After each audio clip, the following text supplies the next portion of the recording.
Good evening and happy Sabbath, Armstrong, Enderby, and Grandview. I know from week to week I often say that I wish and hope you had a good week, that it treated you well. But giving that some thought, my real hope and prayer is that the week has been exactly what God intended it to be for you. Sometimes we need to go through trials and difficulties. Sometimes we have to face those valleys. And I just hope and pray at the end of it that we appreciate the Sabbath that much more, and that we come out of the week stronger and more united with Christ than ever before. So I do pray and hope that this week has been exactly what God intended it to be for each one of you. Before we begin today, I'm just going to have a word of prayer. I will include the prayer for the offering, and that way we can just kind of go through, because I do have several announcements to share as well. All right, let's pray. Gracious Heavenly Father, thank you, Lord, for each and every lesson, for each and every valley that you allow us to go through. I just pray and hope that each one of us look at these things as opportunities for growth, for refinement of character. Thank you, God, for your love, for your patience with us. Lord, we do ask that the tithes and offerings collected would be used in accordance to your will, that they would be multiplied and serve your purpose. Father in heaven, be with us as we go through this worship time. We ask and pray for your presence to be with each one of us. In Jesus' name, amen. So I think what I will do is I will start with the announcements for what many of you have been emailing and texting and calling me about, and that is the reopening of our churches. As of right now, Armstrong, Enderby, and Grandview are all making efforts in the hope to, or in the plan to open church possibly as early as June 13th. But don't quote me on that date. You will get an email. There will be announcements once we have finalized the date in which we are going to reopen church. So, no church this Sabbath, potentially church next Sabbath, June 13th. With that being said, when you come back to church, in the time, in this time that we're in, we are going to be asking everyone to be respectful, follow the guidelines, at least to the best of your ability. We are all desiring to worship together again. We all, long for the day when we can have church as normal. We're not quite there yet, but we do have the ability to fellowship together. And when that happens, I just pray and ask that each one of you be respectful. No matter where you land on the scope of, COVID-19 and your ideas or your perceptions, even if you think it's not as serious, or you think it's the most serious thing that we've experienced in years, be respectful, both of others' opinions, but of their desires of how they would like, to be treated. One thing I'm thinking about particularly is, the distancing. Try to, remind your children not to be running up to everyone and hugging them. Try to yourself, remind yourself not to be shaking hands and wrapping your arm around people. I know it's going to be hard, and that's why I'm telling you, because when we get back together, it's going to be hard not to, want to get close and embrace our brothers and sisters. But we have to do things, properly and respectfully. I don't want people to avoid coming to church because they know their personal space won't be respected. I want everyone who desires to come back to be able to come back and feel safe. That being said, also, if you are extremely worried about your health, if you are,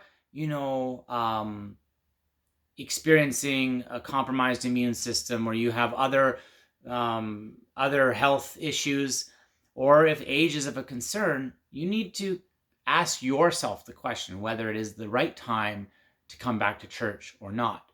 Because although we can have, up to 50 people in the building, that is still a risk of the fact that you've got 50 people coming from all over our North Okanagan here, worshiping together. And there's just the opportunity for exposure. So even if you aren't compromised health or anything else, if you're just concerned, take the time to think about if this is the right time for you to be coming back to church. Also, when we do reopen church, I am strongly encouraging you to stay to your local church. Here's the reason why. If a group of, friends of mine and I were to go over to, say, the Grandview Church, there's 5 or 6 of us, maybe our family's only 5 or 6, and we've got a maximum capacity of 50 people there.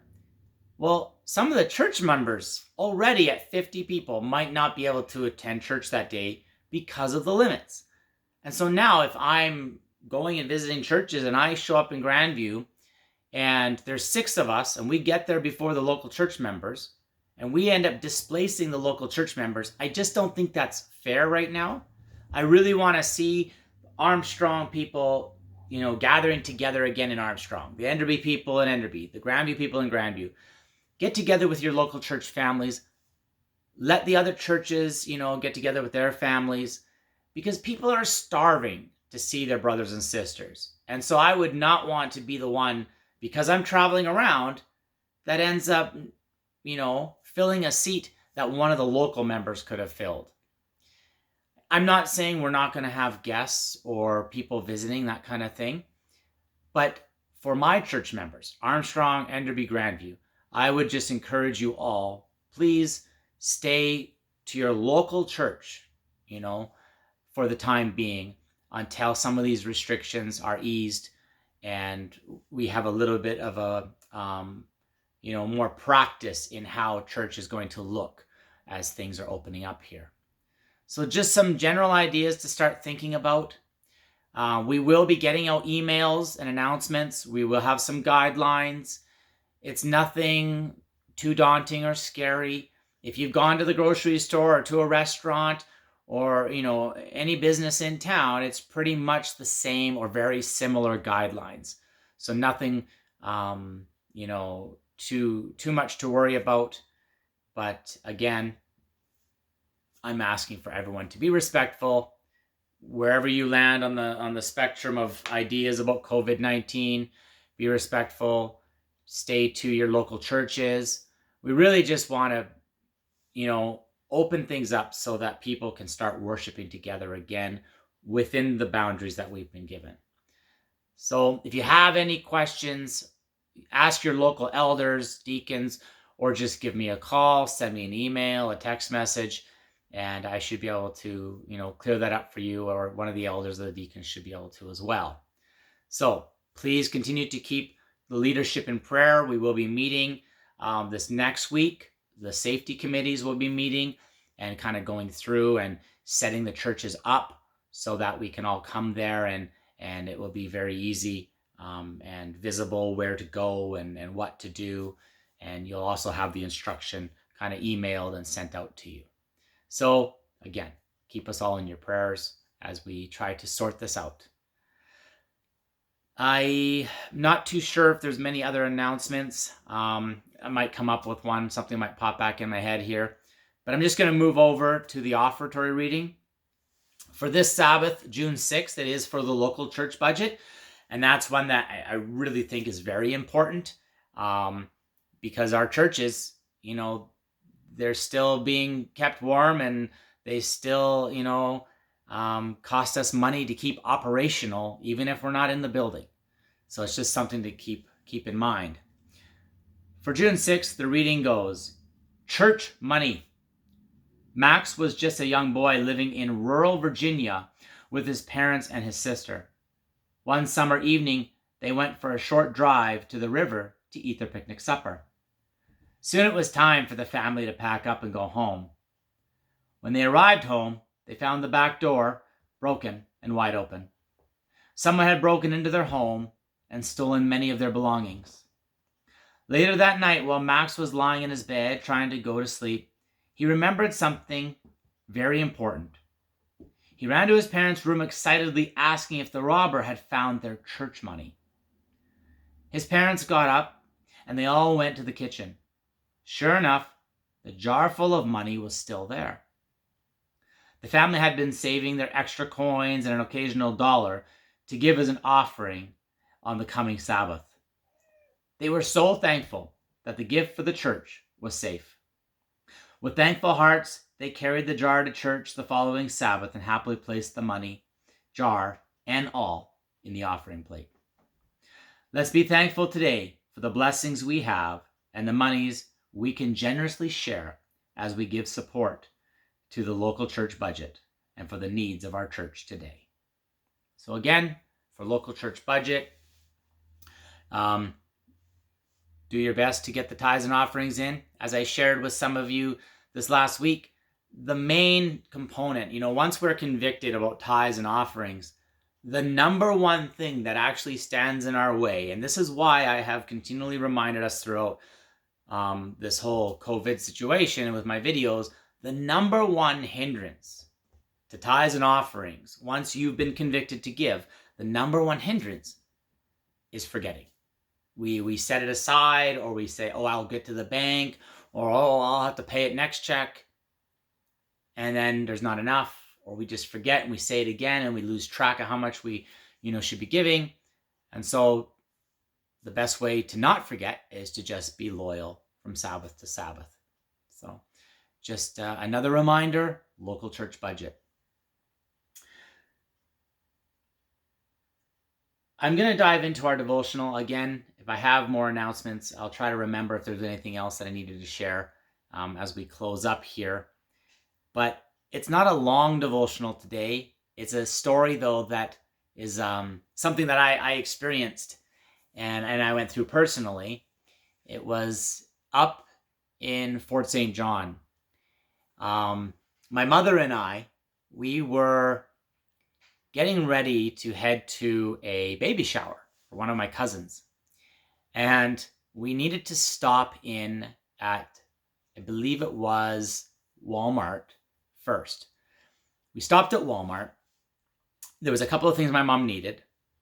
And so I was in there kind of just following her around, helping her out. And I noticed this gentleman standing off to the side. And he was kind of looking all around. Kind of just watching and, waiting. And then I watched him go over to the electronic department, and he proceeded to take one of the, boxes that had a TV in it, flat screen TV, and put it in a cart and take it to the front till. I'm standing there and I'm watching and not thinking too much. He had kind of had some odd behavior, but it was nothing too much out of the ordinary. And so then he tried to pay for it with a Visa. And the Visa got declined. And I thought right away, I'm like, you wouldn't think you would go to buy a $1,000 TV if you didn't have, or at least didn't know, your balance on your Visa. Generally. So I'm watching him. I'm going, that's kind of odd. He takes out another Visa. He's like, oh, yeah, no, I got to use this one. He scans that Visa. Now, at this point, there was a couple of things. So now I'm starting to look at him and I'm starting to take it all in. And he's wearing steel-toe boots, really shabby, kind of, jeans like he just got off the construction site, a white tank top, kind of torn and stained. And, he looked like he just walked off the job site. He looked pretty rough. And I thought, okay, maybe he just got payday. But I'm like, again, if it's payday, the money should have been in the account. Or at least, he should have had the money to pay for the TV. So I'm watching him. Next Visa doesn't go through. He's like, oh, man. Oh, dang. He says, I don't know what's going on. I guess we got to go figure it out with the bank. So he walks away, but he doesn't leave. He now goes to the center of the store. And he's kind of looking around, and then he heads to the doors. And I'm like, okay, whatever. And I'm like, I gotta go find my mom and we gotta get going here. So I end up going and getting my mom. We go through the till, we go to the truck, and I'm telling her the story. I'm like, I'm pretty sure he was using stolen visas. And she's like, how do you figure that? And I'm like, I laid it all out for her, using multiple visas and, not knowing if he had enough money, just an odd situation, just the way he carried himself and kind of seemed a little bit nervous. I said it was just odd. And as we were in the vehicle, he came by us, and I said, there he is. And I said, watch, Mom. I said, just pay attention. I said, I wouldn't be surprised if, there's just watch him. It seems odd. And he walks up to this vehicle, and he doesn't grab the door handle. He reaches in, and he, through the back window, unlocks the vehicle, and then jumps in and drives away. And I'm like, my mom's like, okay, yeah, that's odd. So my mom's like, all right, Cav, we got to get going. We got to run over to Zeller's now. Zeller's was a thing back then. And I'm like, okay. I zip her over to Zeller's, and whose car is parked right in front of the doors at Zeller's? This little red, like, Dodge Caravan, old, beat up, was parked parallel to the curb in front of the doors at Zeller's. And I'm like, oh, Mom. I'm like, he's in there. He's going to try the same thing again. I said, you watch. She's like, I'm like, I got to go see this. She's like, okay, go. She's like, I got to go get some stuff. So I run in there, and there he is standing in the center of Zeller's. He's standing right in the center, and he's looking around. And so I walk in kind of into the clothing section, and I'm watching him. He heads straight to the electronics section. He picks up, not a flat screen this time, he picks up like a 27-inch tube TV, and, they're pretty big. He grabs it off the shelf, unplugs it, and then walks back to the center of the store. At this point, I go and grab an attendee, and I'm like, hey, I said, this guy's going to steal a TV. I said, you see him right there? He never paid for that. He just pulled it off the shelf. He's about to walk out the door. He's holding the TV, and he just starts heading for the door. And he walks right past the cashiers. And now I'm running to catch up because I was trying to not be seen. I run past the cashiers. I'm like, that guy just stole the TV. I said, call security, call the police. I run out the doors as this is happening. And right then, he had already tossed the TV in the minivan. And he was just getting in the driver's side. And I smacked the side of the vehicle. And I was like, hey, you just stole the TV. And he's like, and he waves to me and takes off. And I'm like, okay. So I go back into, Zeller's. I get the guy's license plate kind of thing as he drives away. I go back in and I'm like, this is the license plate. This is my phone number. This is, if you guys talk to the police, here it is. So my mom's done. She's like, at this point, she's laughing at me. And, what am I going to do? Catch this guy, And so she's kind of having fun with it. And she's like, okay, Calvin, we've got to get going. And she's like, I want to get there early to help set up. I'm like, okay. So we get in the truck, and it's not an inconspicuous vehicle, okay? It's a big blue Suburban with like a 4-inch lift, and I'm driving through town. And the reason I tell you about this vehicle is because as I'm driving up, the avenue, we come to a set of lights. What minivan is parked right in front of me, turning left at the same lights? The minivan with the stolen TV and this young guy in it. Long story short, I follow the young guy, not an inconspicuous vehicle. He sees it, and he loses me in a trailer park. So at that point, I'm like, well, I said, we got license plate, identification. I know, all this stuff. I said, I better go report it to the police. And so my mom, being patient, she's like, okay. So I go to the RCMP office and I report it, and they take my statements and everything down. And then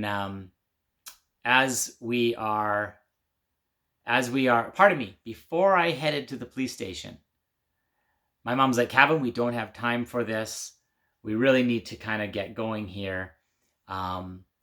And we started to head up to where the Dairy Queen was. And as we're turning the corner from the Dairy Queen, I saw his vehicle again. After he lost me in the trailer park, I saw his vehicle at the Dairy Queen. I'm like, Mom, come on. I see him in Walmart. I see him in Zeller's. I see him at the lights. I follow him into the trailer court, and now I see him at Zeller or at Dairy Queen. I'm like, if God doesn't want me to do something about this, I said I can't imagine that he doesn't. So she then said, okay, you go to the police. And so then I went in and they took my name and I said, he's in the parking lot of Dairy Queen right now. So they went there and they actually didn't find him there. They found his vehicle. He was driving down the road. They pulled him over. But at that point he had ditched the TV. So I ended up getting a phone call later on, and they asked me if I would be a witness because they did arrest him. And I said, can I ask you, did he have stolen visas? And they're like, well, you're not wrong in your line of thinking. And I said, okay, I kind of figured as much. So they arrested this young guy and set a court date and everything. The reason I tell you that story is, how did I know something was happening? Well, his behavior. He was acting strange. And then he proceeded to continue on in that behavior. He then tries to buy a TV. He then tries to steal a TV. He then steals a TV. His behavior gave him away. He obviously was not a refined criminal. He obviously hadn't done this many times. But again, I identified him by his behavior, by what he was doing. Some of it was blatant, some of it took a little bit to piece together at the beginning. But I knew him by his actions. I identified him by his behavior. I read a devotional recently that was talking about identifying criminals and identifying church members. How are we identified? Obviously, if that young man didn't want to get caught, he had a few things to learn. As Christians, we don't want to be secretive. We don't want to be hidden away. We want to be bold, and we want our characters to speak the testimony of Jesus Christ. We don't want to be on the corner having people look upon us as we're, being proud and boisterous, but we want our character to shine through. We want Christ's character to shine through. How does that happen? Is it going to happen the first time you decide, I'm going to act like a Christian? Like this young guy, the first time he goes, maybe one of the first times he goes to steal something blatantly, he's like, I'm just going to do it. I'll figure it out along the way. No, you won't. As a Christian, do we think we're just going to start acting like Christ? We read the scriptures and it's just going to come. Now I'm a Christian. There is some refinement of character that needs to take place for all of us to be identified as Christians. Why am I going down this path? Because we are talking about reopening church. We are talking about gathering ourselves together. The scriptures in Hebrews chapter 10, verse 24 and 25 tell us this.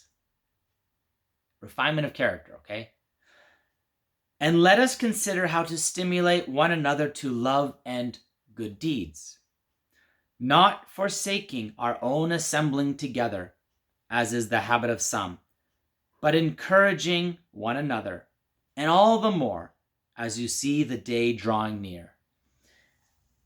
We all know, we watch and we see everything happening with this pandemic, and we can see the devil is conditioning the world to accept other laws and regulations. We know what this is all about.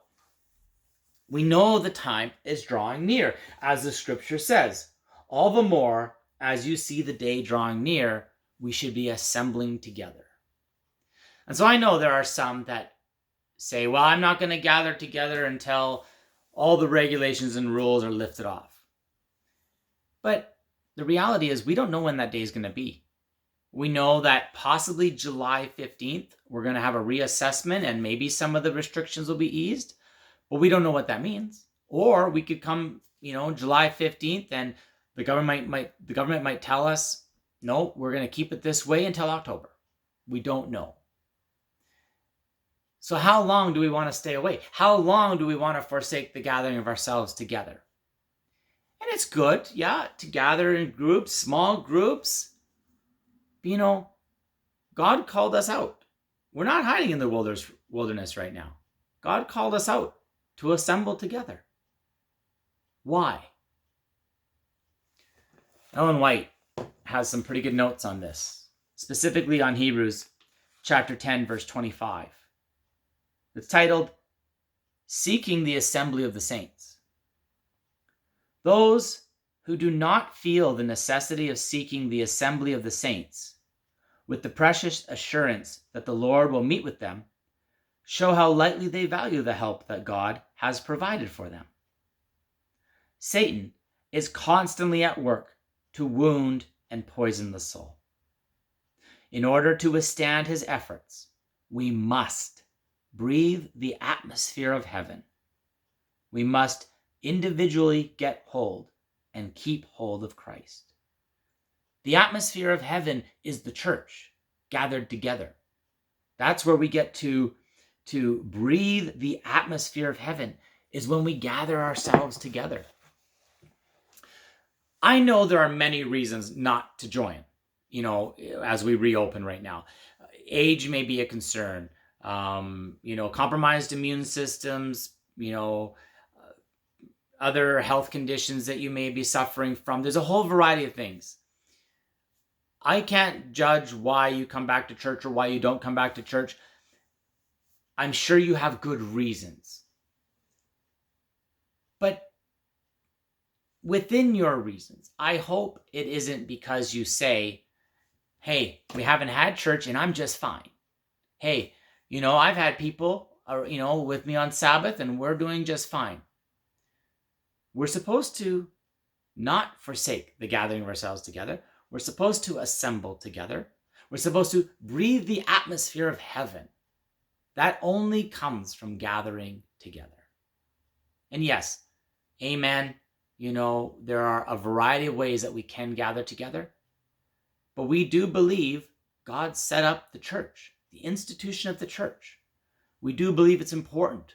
As the scriptures say, let us consider how to stimulate one another to love and good deeds. We need to encourage each other. We need to help each other refine our characters so that when the community sees us, when we are separate and out and about, they go, there's a follower of Christ. Yes, that can happen through the reading of the scriptures and through prayer, but the scriptures are very clear as well. Let us consider how to stimulate one another to love and good deeds, encouraging one another. That happens when we're together.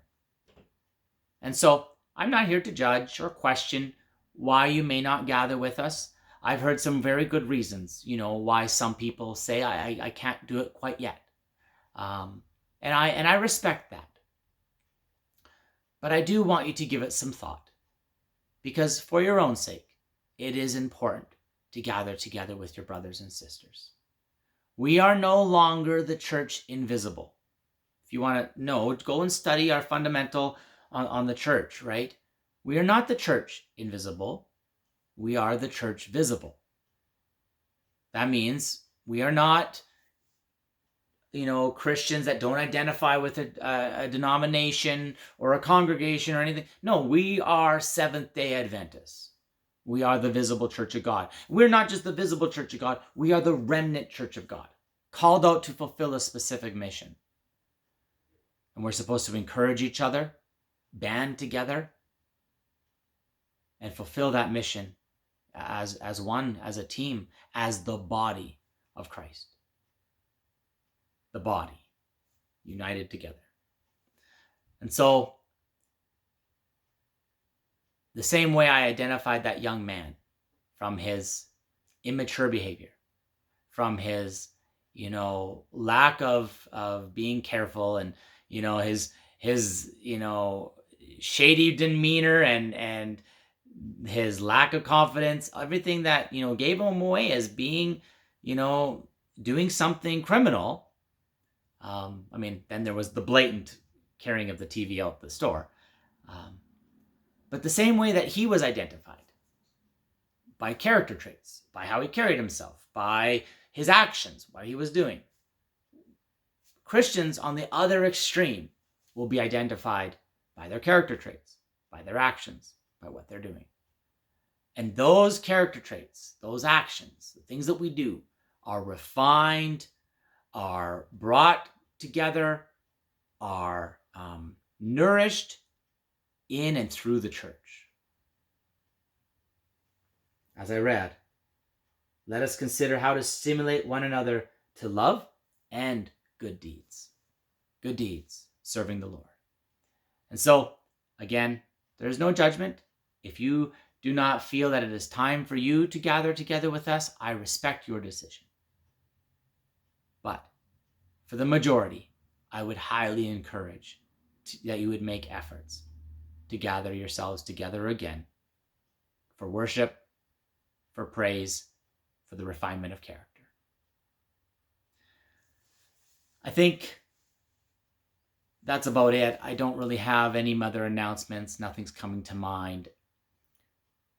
Check your emails, check Facebook. We will have announcements coming out that will let you know what date your specific church will be reopening. There's some things to work through, nothing too difficult, but still some things to work through before we can do that.